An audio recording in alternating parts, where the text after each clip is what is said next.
This is Tender Loving Cares, And this is Pizza Wolf, and you're listening to the second season of Hungry for More, the internet's favorite podcast about feudism by the community. and for the community. I'm hungry. I'm so hungry. Yeah, I'm hungry. I'm so hungry. Yeah, I'm hungry. I'm so hungry. Yeah, I'm hungry. I'm so We wanted to thank our Patreon supporters, Butterfly Blob and N Plumpen, for supporting this episode. And if you guys want to support this podcast as well, you can head over to patreon.com/h4m. All right, TLC. Well, we had a quite lively and spirited response from our audience after our audio smut series from our Yeah. previous episode. And I think it's time we cool off just a little bit.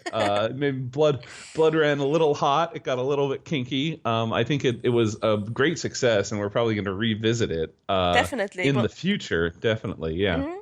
Well, it was the start of a series, so we already have some stuff planned. We might or might not have anything recorded. We're not gonna say for sure. Yeah, we do. We do. We totally do. Yeah. We had a lot of fun making them too. But this week we're gonna move over from like actual boner to kind of a nerd boner on my part. Once again, no algorithms, I promise. Yeah. Wow. Yeah. No. That's in line with our mission, kind of as a general interest fetus podcast.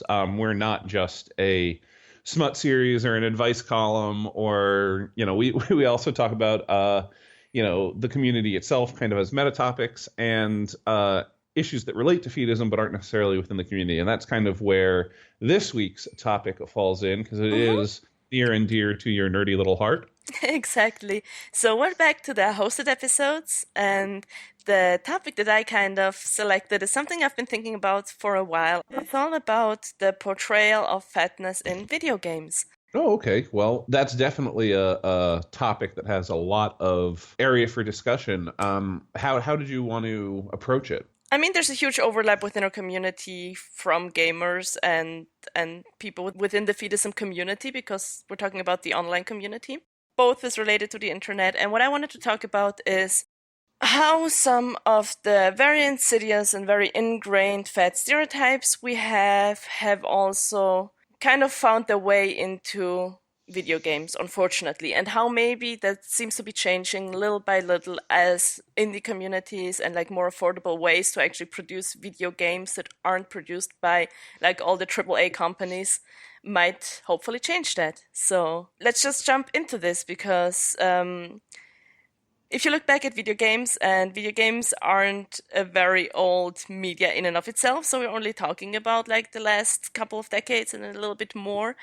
We're talking about when you were actually able to represent people, and there's been very, very little fat representation in video games in general. And when there has been, a lot of times it's basically like been narrowed down to like 2 or 3 like tropes, which is either like fat characters are frequently villainous or evil, like Wario, for example, in the whole Mario Brothers, no, what you call it, Series saga, Nintendo's, I don't know, franchise, I guess, like franchise universe. would probably be yeah.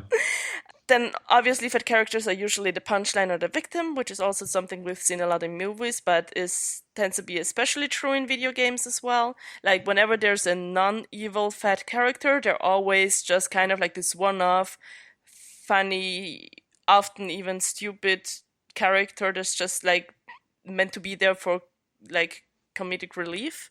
Sure, yeah. And most often not, like the most common goal of a fat character, even in video games, is to not be fat anymore, or to be ignored as a fat person, or despite being fat.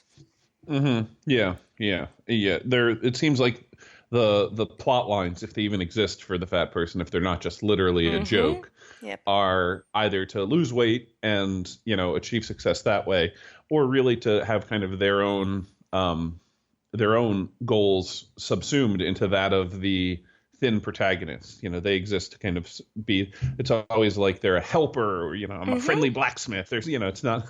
Yeah. Never Or the like, jolly fat guy, I nothing have my own. else. Yeah, yeah, And even now that we've actually talked about examples, you'll notice that probably instinctively we've just jumped to, yeah, fat men.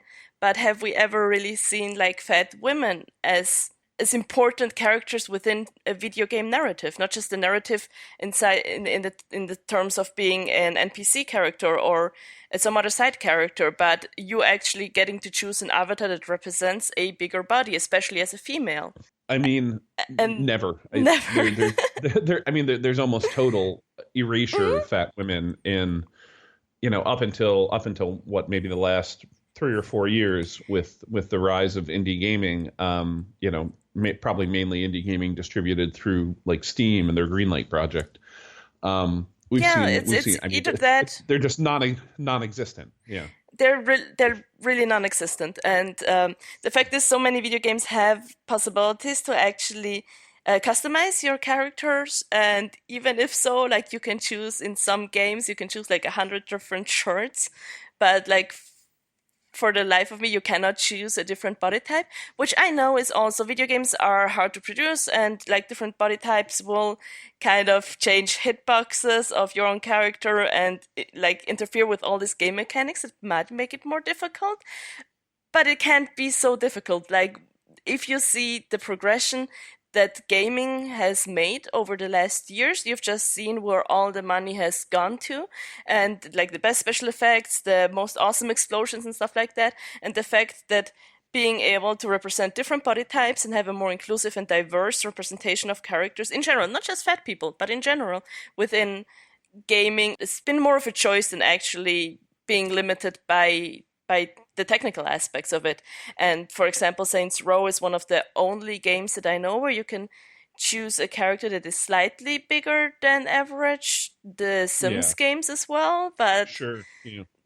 But that's even in those games, having played both of them, and and being who I am, always making my character fat, or my characters, if I'm playing The Sims, fat. mhm, There was a degree of difficulty even in earlier Sims games where the tech still didn't really work. Like you could, like, the fatness of the character was kind of an afterthought. So you could adjust the sliders to like yeah. increase body size, but then you'd have the edges of the body clipping, so if Mhm. their arms got bigger and their belly got bigger, now their arms like went through their belly, and it was just the fatness was always kind of like just this ancillary extra thing. And as you mentioned, fatness is used incredibly loosely here because Mhm. most of the max size on these characters wouldn't even cause you or me to um to blink. Yeah, and definitely. Yeah. and I think the argument that you're making, that that there's, or the argument that game companies have been making in the past, that programming a video game is a very hard thing to do, um, doesn't lack merit, but I think it's a shrinking argument, in Mhm. the idea that our ability to make a game that reflects fat characters, that lets players choose what their characters look like, and gives a representation that's in line with what people look like. There are Yeah. many, many, many, many, many more fat people in the world than the media would have you believe Mhm. there are. That's no longer really limited by the technology in as meaningful a way as it used to be. And Yeah. if we're betting on it, that trend's going to continue. People are, the ability to make games is going to continue to be democratized, and the ability to do this is going to get easier. The cost of entry is going to lower, and I don't think people are going to have the really a leg to stand on in a couple of years in terms of making that An argument argument. that Yeah. that Mhm. no, there's technical limits to why we can't put fat people in our games. Because you look at something like DOA Beach Volleyball, where they spend infinite programming resources to make sure that the jiggle in the bikini is perfect. Yep. Maybe it's also a question of priorities. It's definitely a question of priorities. And I think also one of the main reasons is simply that what's the demographic that video games are normally marketed to? And that might answer like 99% of the questions we have, even in regards of how women are represented versus how bigger guys are represented, simply because even more so than any other medium out there, video games are primarily marketed to straight guys. Sure, yeah, and I think we can look at some trends within the industry broadly, and not only in the classic console-based or PC-based, AAA gaming products that have been traditionally marketed towards guys. Women are representing a larger and larger share of the player base of those games. Mm-hmm. But then, I mean, if we're going to talk about video games, we should talk about electronic based gaming in all forms. And if you do things like include mobile and some other casual gaming systems, you find that women actually game just as much, and in some cases more than men. Yeah. So despite the fact that the industry is still kind of from top to bottom overloaded on the engineer side and the executive side by men who are going to kind of naturally and unnaturally, due to patriarchy, want to produce content that reinforces their role as the protagonist of everything. I think the writing on the wall is there that this is not a boys' club anymore. It definitely is not. And that's the awesome thing about the whole indie game thing that is coming into play. But I still kind of wanted to talk about some good stuff that can be seen in some of those AAA companies. Because there's like they're very few and far between, but there's some good stuff, and a lot of people might remember Bob from Tekken and Rufus from Street Fighter 4, who both had a lot of issues, and they're both guys. So again, it doesn't take into account the whole thing about maybe we should also prioritize fat female bodies as being something that players might want to see or might want to inhabit when they play.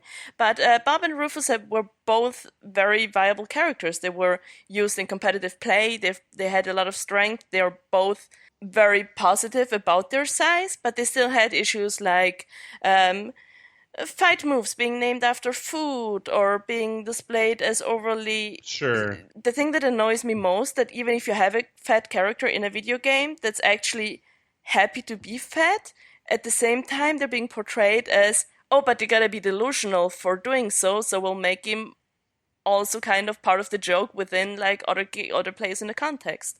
I can guarantee, having not played a lot of Tekken, but I can guarantee, and tell me if I'm wrong, and if I am, this will be hilarious for the podcast, that Bob and Rufus, their style is a really heavy hitting, slow moving, grappling and brawling and bruising.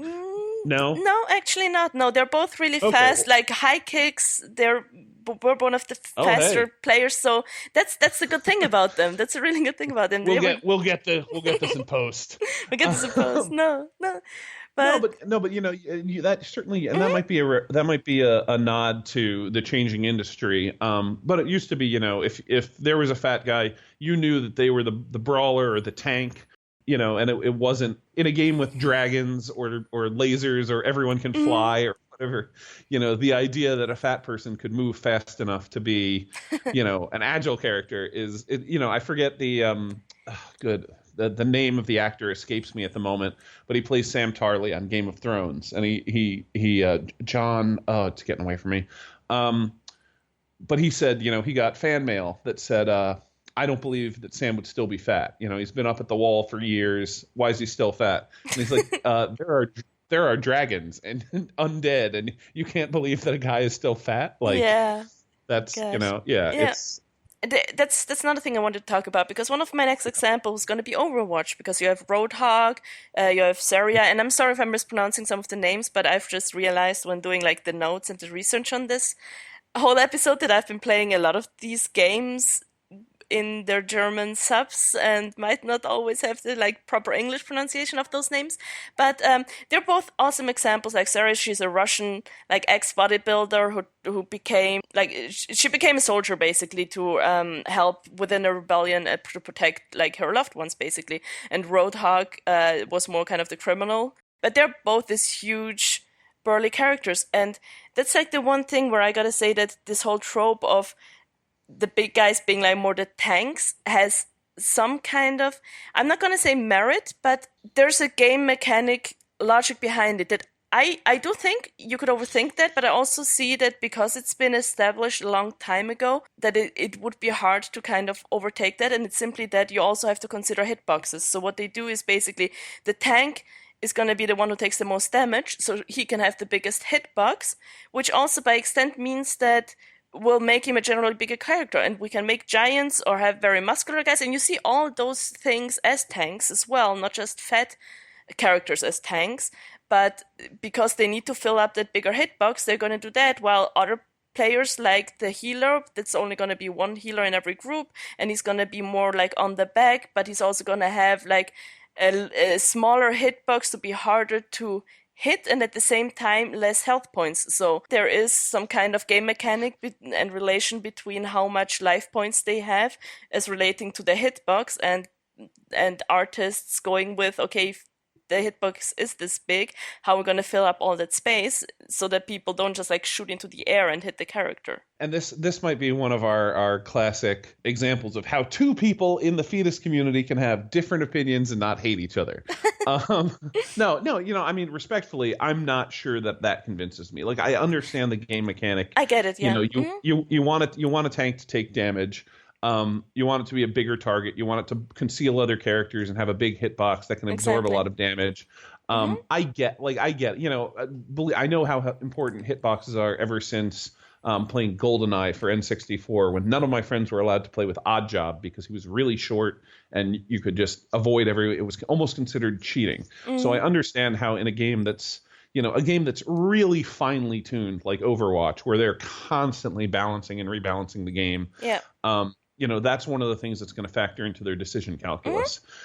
With the understanding that Zarya isn't really fat. She's muscular and definitely, big. But she's she's a non-conventional female character, which is like the closest we're gonna get at this point, unfortunately. And she's more defined, but she looks like a power lifter. She's not just a classic like figure model type of muscular. She looks like she has real strength. Yeah. And then Roadhog is a little bit more kind of cartoony as a literal pig stomach tattoo. Yep. I don't know what we want to do with that. I'm totally on board when it comes to that. Totally on board. Yeah. Yeah. And kind of unsurprising that, I guess there are reasons for both of them to be tanks, but if you're talking about a support character like a Mercy, or like, I guess, an Ana, why are those characters so universally thin? Yeah. Could there be, someone who isn't really in the fight or participant? Maybe you want a tiny little character with a tiny little hitbox so you can use cover more effectively, or, strafe back and forth. But maybe you can maybe Blizzard can balance that by making a slightly fatter character, with a slightly bigger hitbox move a little bit faster, or have, or be a some sort of hybrid, tank assault. I don't know. I'm not sold on the idea that, well, if you follow game design and you need offense, defense, tanks, and support, naturally, kind of with what we expect those classes to be, a size is going to emerge, because of course you have tanks like Diva, who's a tiny little Korean girl, but she's in a big mech. So exactly, but it's and they've done other similar stuff with if you see in the World of Warcraft thing with like huge armors and stuff like that. Like there's other ways to fill out that hitbox. It's a little bit harder the other way around, but I definitely agree with you. It's a question of being maybe more creative and not taking like the easiest route of making this cartoonish, like Roadhog-like fat guys, even though it's awesome to have some kind of representation. And I think it's like Overwatch is an incredibly recent game, and it's already awesome in Overwatch to see a huge amount of diversity. Maybe not the biggest diversity when it comes to size, but we've also seen a huge diversity in backgrounds, in cultures, in ethnicity, and all this kind of stuff. And I'm And hoping that a lot of other games will catch up on that and do their own spin on it and start becoming more creative. all of this very, very consciously too. I mean, Blizzard Yeah. has made no bones about, and to the point where they are intentionally injecting diversity. Saying that doing background fluff where Tracer's a lesbian, Yeah. or Hmm. they're working to put that stuff in there because they understand that representation is important, Exactly. Yeah. both from a representation standpoint, just the inherent value in showing a game which reflects it, but then it's also important for their bottom line. And it's so it's one of those things where for the longest time it seems like any criticism you could levy against the movie industry or the TV industry, you could levy it even more firmly against the video game industry. They were less sensitive and traded more on stereotypes, um, probably involving gender and race and culture and Hmm. also fat, than their other media counterparts. And now I think the opposite has happened. I think Yeah. with this golden age, let's call it, of indie gaming, Hmm. you had really the field open up widely in a way that we haven't necessarily seen similarly in indie filmmaking. I mean, indie filmmaking continues to become more accessible and more people tend to get into it. But it's probably, and this is wildly speculative, so feel free to fact check me. But it's probably easier to get a small one person indie game out Hmm. to the public in general than it is to Yeah. to make a movie, make an indie film. And get it into cinema. That's it's virtually Yes, or impossible. Yeah. even like an online distribution deal or something like that. Yeah. It's someone's got to hold the camera and someone's got to be in front of it. It's not something that one person can do on their own. And I mean, Hmm. we have examples of so many games that were made by one or two people who are just these deeply Stardew personal. Valley. Just look at Yeah, Stardew Valley. sure. The whole RPG Yeah, thing and made by one person. The music, the artwork, the storyline, the distribution, everything. yeah. And so, there's these Hmm. deeply personal games that tell these deeply personal stories. Yeah. And when you do that, because people are diverse, their stories become diverse. Yeah. And so I think I think Blizzard made a very savvy business move as well Hmm. in seeing the fact that people were, eating up these games, buying them hand over fist off digital distribution platforms like Steam, and then instead of trading in two very valuable IPs that they had, um, Warcraft and Starcraft, and Hmm. making the Warcraft shooter or the Starcraft shooter, they decided to start fresh because Yeah. within the realm of medieval fantasy or high tech fan or space opera fantasy that Warcraft and Starcraft are set. Hmm. Um, there's tons of problems. There's just it's rife with the domination of the narrative of that which has already come before, and that's kind of part of the appeal in some cases, that it's this more simplistic, more black and white moralistic thing. But Yeah. you look at some of the representational issues that you have in those things, And you in also those. look at all the new gamers and the new generations coming up that haven't been immersed in like the 3 decades of that kind of lore, and they just want to get into something fun and casual, and that's what And Overwatch so now, gives them. yeah, and you see it as an overwhelming success as well. So Mhm. I think that point's very well taken, and I think it's really a hugely telling move about what we're going to see from AAA developers like Blizzard in the future. I mean, maybe not everyone, and I guarantee there's going to be more games made where there's some yoked white guy who's trying to save some white woman who's got boobs the size of her head and is Yeah. in peril. But hopefully, it seems like video games are starting to move that way. Yes. We don't yet have, and I'm not sure where, if you want to touch on this or not, we don't yet really have many games, and certainly not many AAA games, from AAA developers that affirm the stories of fat people all the way to making them a protagonist of games. But it seems like that's on the horizon. Yeah, we'll see. I think one solution is what Saints Row has been introducing, which means a more diverse way of character customization. That, Hmm. in my opinion, is probably going to be like the first thing that they're going to do. And like, if you look at Overwatch, it's a similar thing. Like, you get to choose your own character. Just instead of customizing the same character, you get a whole array of characters and you choose one. So you're already kind of limited, but you get all these kinds of different things. And that's going to be the number one thing.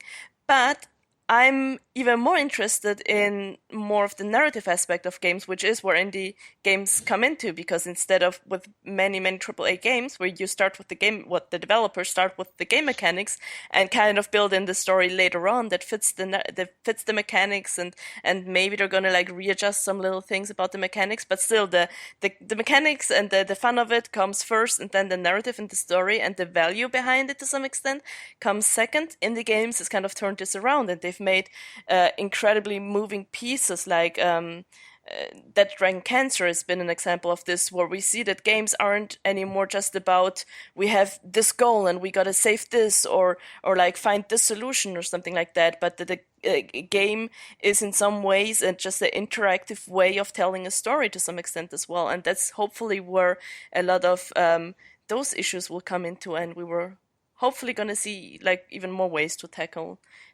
like the experience of fat people in society in a way that is more meaningful than video games have kind of made it out to be.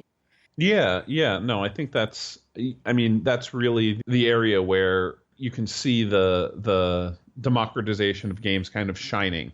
I thought going into this, when I first started looking at it, I was going to be just like completely bummed out about, all right, here's some more. This is like Mr. Tubbo, and he lives in, Fudge Land, and you have to bring him all the candy so that like, I thought Hmm. that's where we were. Um, and again, make no mistake, there are still games like that. Yeah, There they will still definitely be are. games like that made.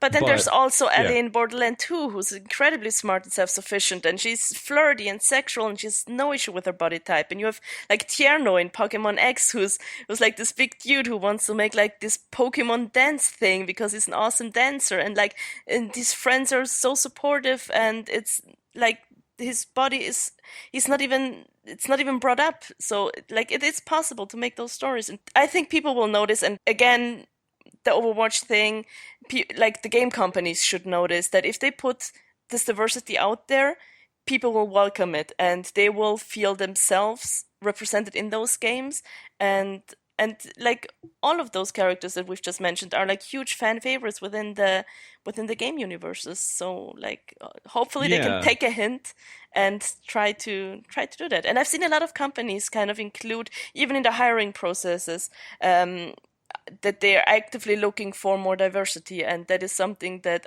I'm like, I think those companies who are actually going for that are gonna like reap the benefits, and hopefully we'll get to see some of the products that they come up with, whether that's indie or AAA. I Yeah, I mean, I live in San Jose, California, the heart of Silicon Valley, where, I have game developers down the street and hardware manufacturers and tech companies.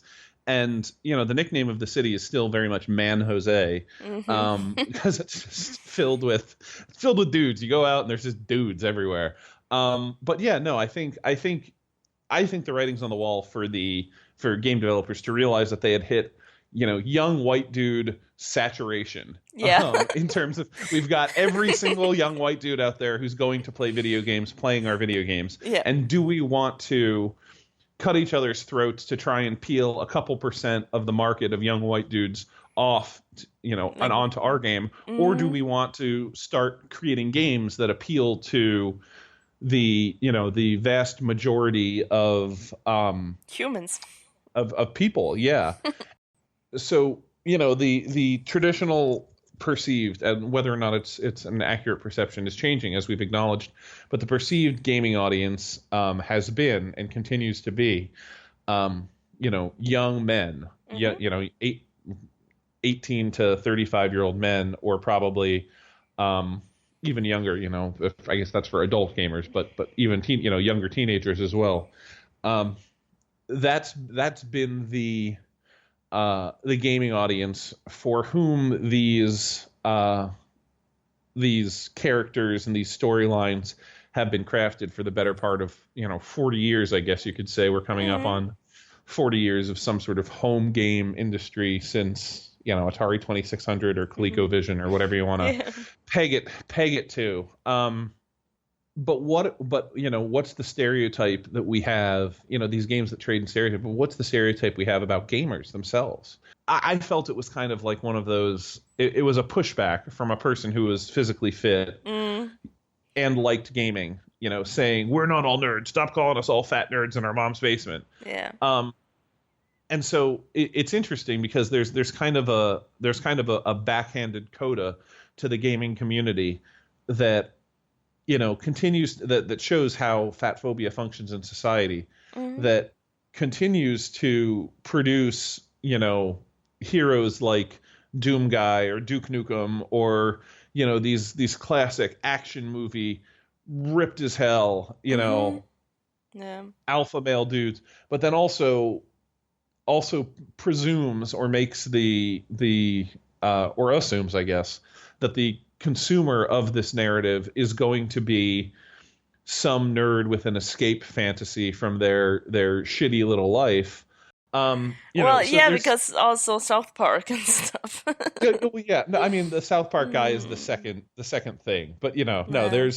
there's just a ton of this kind of behind the scenes boiling of are we creating stories that resonate with people's real lives, or Mm-hmm. are we creating escape fantasies for people who hate themselves because Yeah. they are not characters that they want to see. So I think that's, to me, that's probably Um, the the there, next tipping point. I Yeah. think I've read that there was also an interesting blog on, I think it was Shakesville.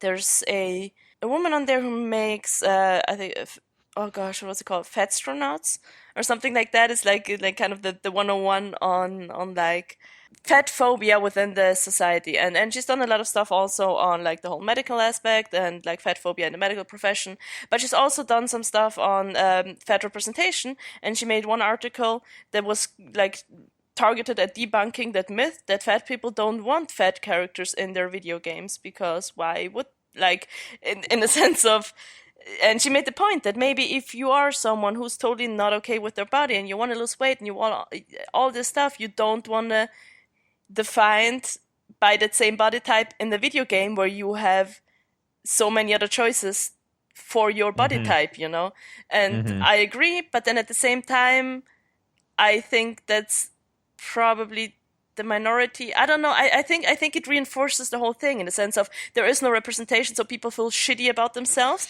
and so therefore they seek out even less representation because they don't want to be reminded of it. And then there's less representation, and they feel even shittier about themselves. So that kind of is also some vicious cycle. And I do think that Yeah, yeah. representation in general is something when it's out there, and maybe people don't even know that they want it. They'll start realizing those are just normal people as well, and it'll start undoing that cycle, hopefully.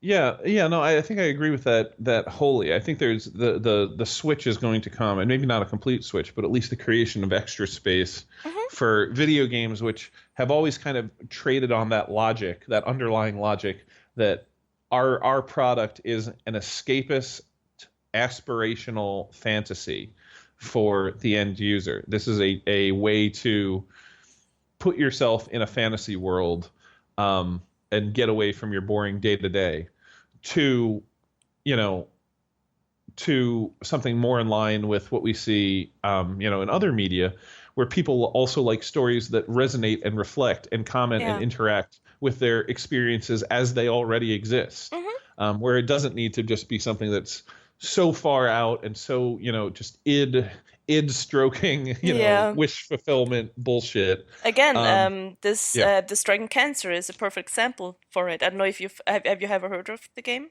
No, no, I haven't. Okay, it's basically a guy made this video game about the loss of his son who died of cancer very early on. I think the kid was like 3 or 4 years old or even younger, and he made this whole video game that was very minimalist when it comes to the graphics because it was mainly Oh, done by okay. Yeah. himself. But No, I think I have heard of it. Yeah. it was this beautiful story where he also, being a gamer, just kind of tried to come to the realization of how he calls it that dragon cancer. It's like he had this one thing in his life that he couldn't just beat by with a high score like a lot of other stuff he had done, and and and he made this incredibly powerful and moving game. For example, there's this one where you just kind of you gotta soothe the baby who had chemotherapy and is therefore like very hard to calm down, and you're gonna go nuts during that scene because it's so hard to do, and as soon as you try to put him down again it starts crying again, and it is game mechanics, but at the same Yeah. time it's telling this story that he had to deal with, and also has been very, like, if you read the reviews, you see so many people resonated that it helped a lot of people like come to terms with what they had been struggling with, no matter how closely related it was or wasn't. And I think that's also where people realize, because it got a lot of attention, that game, that games can have a lot of other purposes other than just this wish fulfillment or escapism to it. Yeah. Yeah. And I think I don't think the aspirational video game or the escapist video game is ever going to go away, and No, maybe nor should it it. Maybe shouldn't. nor should Yeah, it. Yeah. there's Um, space for it. but yeah, I think the space is really opening up, and I think that's probably where we're going to see, um, see more representation of fat people in video games and more representation of fat characters and better, because in order for an aspirational game, it's a tall order to ask an aspirational escapist video game to say something good about fat people, because we still live in a world where fat phobia is a daily scourge. Hmm. So it's hard to ask that of them, but we should continue asking, and we should continue to try and seek this stuff out. I mean, I'd be interested, because I've been kind of keeping a little bit of a list of things I've got to go look at, starting with Tekken. Um, is certain games, and I'd be interested. I'm sure we have a community with some who the five people who listen to us, maybe three of them are gamers. No, I'm kidding. Well, I'm already one of them, so. Yeah, I know. Okay, good. Yeah, and I've listened and played a little bit, Yeah. but no. So just one more. But yeah, no, I'd be interested to hear from the audience. Hmm. If you out there in podcast land have seen, particularly compelling or positive or even negative examples of fat representation in media, specifically video game media, leave us a comment. Let us know. Get in touch with us. Should we go over how they can get in touch with us? Definitely. They can message me on Phoebe. I'm Tender Loving Cares. I'm hungry on Grammar and Chaseable if you want to leave some feedback on there. I have my Tumblr, which is tenderlovingcares.tumblr.com. I'm also Tender Loving Cares on Fambrosia, and we have the website, which is hungrymagazine.com, where we have all the magazines and the podcast episodes uploaded. So it's very easy. Just message me wherever you can find me, basically. Well, you can find me on Phoebe, and really that's the only one I check often enough. So you can find me as Pizza Wolf on Phoebe. Mhm. I think I'm also Pizza Wolf on Steam, where there was Oh an gosh, effort early on for us to have a a Phoebe Phoebe Steam Steam group. group, I, yes. I don't I don't know if that's still going. I don't think we ever really got off the ground with it. But maybe now's the time where we bring it back, or we try to. Who True. knows? I'm Tender Loving Cares on Steam, so send me a invite. I don't Uh, whatever. I'll accept it. yeah, I think so. we'll famous last words. We'll sort something out. If I ever do game with any of you, I'm horrible, and I will probably cost our team victory. But you can say you played with Pizza Wolf. Um, that's it. So kind of a return to form for us. We're gonna continue to cover all sorts of topics with our upcoming podcasts. But until next week, see you around. Bye. I'm so hungry, yeah. I'm hungry. I'm so hungry, yeah. I'm hungry. King Hippo and Donkey Kong, whose pants fall down when you hit him in the belly. Yeah. Um, Or the boomers in Left 4 Dead 2, which are basically just this exploding, vomiting fat people. Anyway. Or it wasn't Donkey. It was King Hippo in Mike Tyson's Punch Out. I Okay. wanted to call him Donkey Kong, but